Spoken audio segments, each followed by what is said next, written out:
Pemirsa, kita lanjutkan diskusi kita masih dalam diskusi mengusut sidak Priok. Pendek aja. Saya tambahkan bahwa di dalam fakta persidangan juga ada dibuka oleh saudara jaksa untuk membuktikan bahwa saya kira kita buka dalam rangka pembelaan lagi. Ya, atau pendapat klien saya. Artinya apa yang ini mungkin perlu disampaikan. Jadi begini, perlu dia menyampaikan bahwa persoalan dia ini terlepaslah fakta dan putusannya seperti ini, dia merasa ada sedikit nuansa politis. Politisnya seperti ini. Pada bulan Juni, pertengahan Juni 2012, Presiden SBY mengkritik KPK seolah-olah kenapa kok Demokrat saja yang selalu dibombardir sekarang. Itu intinya. Dua kali kalau tidak salah gitu ya. Dia itu ungkapan dia. Kemudian pada tanggal 29 Juni itu launching Abu Rizal Bakri sebagai calon presiden Golkar sambil rapim. Pada hari itulah Zulkarnain Jabar dinyatakan sebagai tersangka. Itu sah-sah saja pada saat itu, mungkin dia merasa oke. Tapi setelah kita persidang, kita lihat BAP, ternyata pada saat Zulkarnain Jabar dinyatakan sebagai tersangka tanggal 29 itu, saksi di BAP itu hanya baru satu orang Kemenak dan tidak kenal dengan Zulkarnain Jabar. Yang dianggap yang menyatakan dia terlibat adalah saudara Fat. Itu kira-kira 3 minggu setelah itu baru saudara Fat. Nah, ini kan harus diingat katanya. Ini kan bukan tertangkap tangan. Harusnya ada penyelidikan. Taruhlah ada sadapan. Itu yang ada perasaan. Curhat klien Anda udah didengar. Pak Ali. Iya. Mas Chan Musa. Mas Han Musa. Kan. Pak, Bapak juga BK, Bapak juga Komisi 8, Pak. Komisi 8. Apakah termasuk pelanggaran etika tidak? Begini Pak Karnit, bagi Badan Kehormatan, sidak tidak ada persoalan dalam konteks pengawasan. Tetapi kalau di dalamnya ada unsur kepentingan pribadi, itu yang jadi persoalan. Jadi dengan mitra kerja itu silahkan pengawasan dalam konteks budgeting, dalam konteks legislasi tidak ada persoalan. Tapi kalau dalam konteks ada unsur diduga, patut diduga lah, ada unsur kepentingan pribadi, itulah yang jadi persoalan.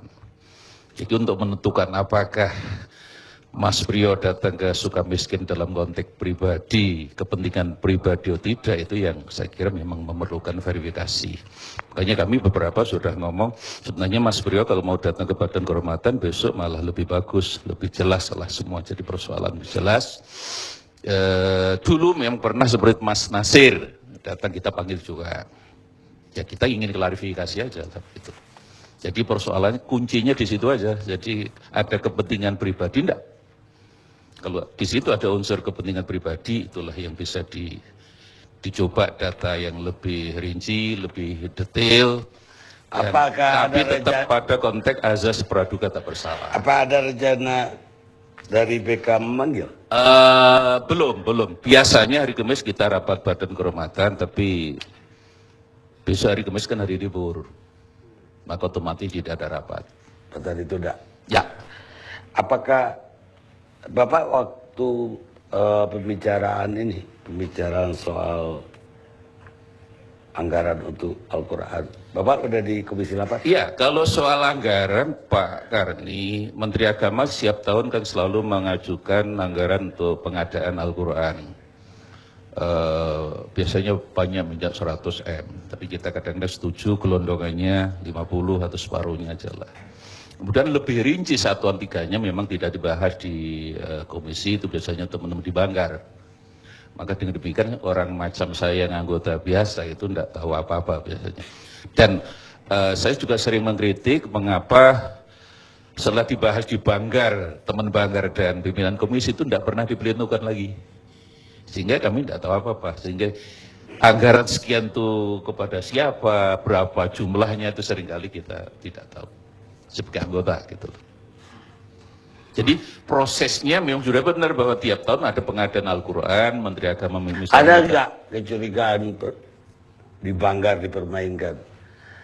Artinya satuan tiganya udah dialokasikan untuk ini. Ya namanya manusia bisa khilaf, bisa ada godaan lah begitu. Di sinilah menurut saya Badan Kehormatan pernah minta kepada Badan Anggaran agar pembicaraan soal Banggar itu terbuka saja, biar tidak menyulitkan, tidak menimbulkan problem di belakang hari. Biar ada wartawan, biar ya terbuka aja lah begitu. Pernah kita minta supaya tidak ada persoalan. Pak, sekali lagi 560 anggota DPR itu banyak yang baik Pak Karni. Hanya persoalannya kan memang ada satu dua yang ya orang mengatakan nila setitik rusak susu sebelanga. Dan celakanya bangsa ini juga terlalu over generalisasi gitu. Itu juga kesalahan berpikir yang memang harus kita luruskan bareng-bareng itu ya gitu. Ya tapi ini nilainya tidak setitik lagi Pak, sudah bertitik-titik. Itulah yang bagi Badan Kehormatan memang sedang diminta pimpinan DPR untuk mencoba memberikan masukan-masukan kepada undang-undang MD3 yang sudah kita mau revisi ya.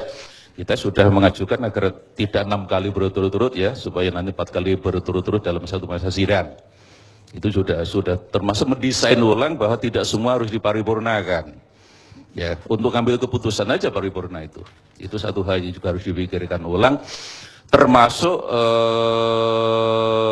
fingerprint. Hari ini kita sudah evaluasi, nampaknya juga tidak terlalu ada pengaruh, maka dalam waktu dekat kita akan mengundang pimpinan fraksi.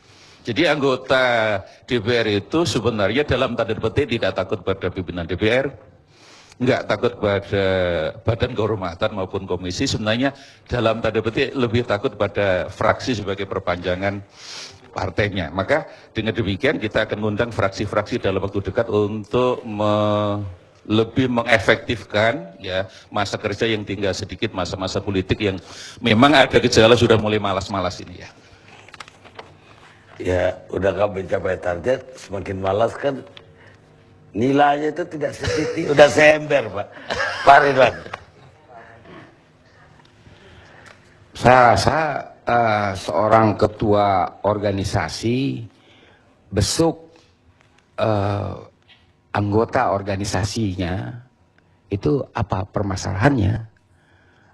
Kenapa jadi Pak Priyo Budi Santoso juga ikut merasa salah kesan saya ketika dipersoalkan dia sebenarnya mau membesuk FAT.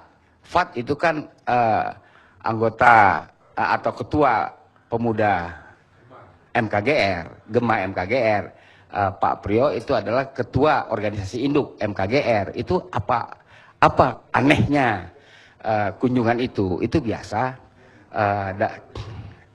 Pribadi atau tidak pribadi kan bagaimanapun juga seorang Priyo Budi Santoso adalah wakil ketua DPR, ketua MKGR, salah seorang ketua DPP Golkar. Jadi itu kan nggak bisa. Ketika dia beli asinan, oh ini yang beli asinan adalah pimpinan DPR, nggak bisa. Jadi itu nggak bisa dipisahkan dan ini nggak ada aneh buat saya soal ini. Ini kan solidaritas, artinya solidaritas kemanusiaan kan. Itu apa? Iya makanya, ya.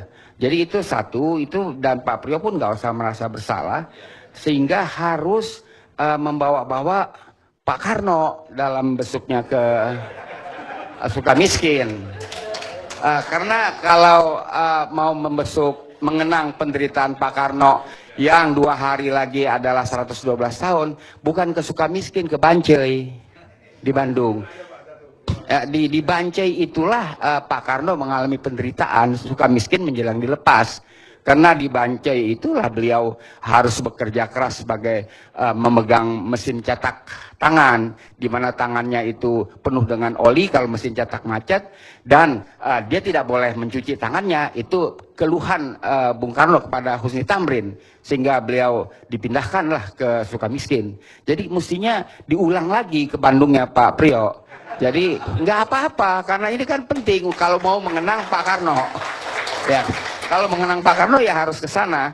Jadi ya ini tidak pertama adalah kesan saya Pak Priyo itu sedikit ada sinuwaktah, sedikit ada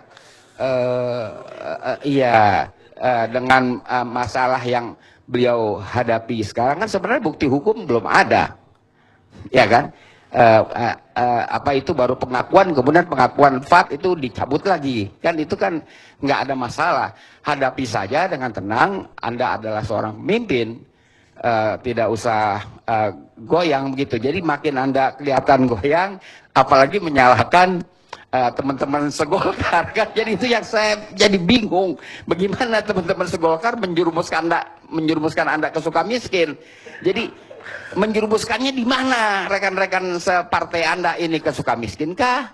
Atau kemana? Jadi itu yang harus sebenarnya agar kita ini rakyat cukup tenang melihat pimpinan kita semua yang akan berakhir kan? Ya Pancasila oke lah kan, itu udah kita rayakan bersama 1 Juni. Jadi itu memang dasar filsafat bernegara yang harus kita junjung tinggi. Mengenai Ibu Mega berkaca-kaca, saya ini bukan toko kaca, jadi nggak bisa saya komentari itu. Jadi intinya Pak,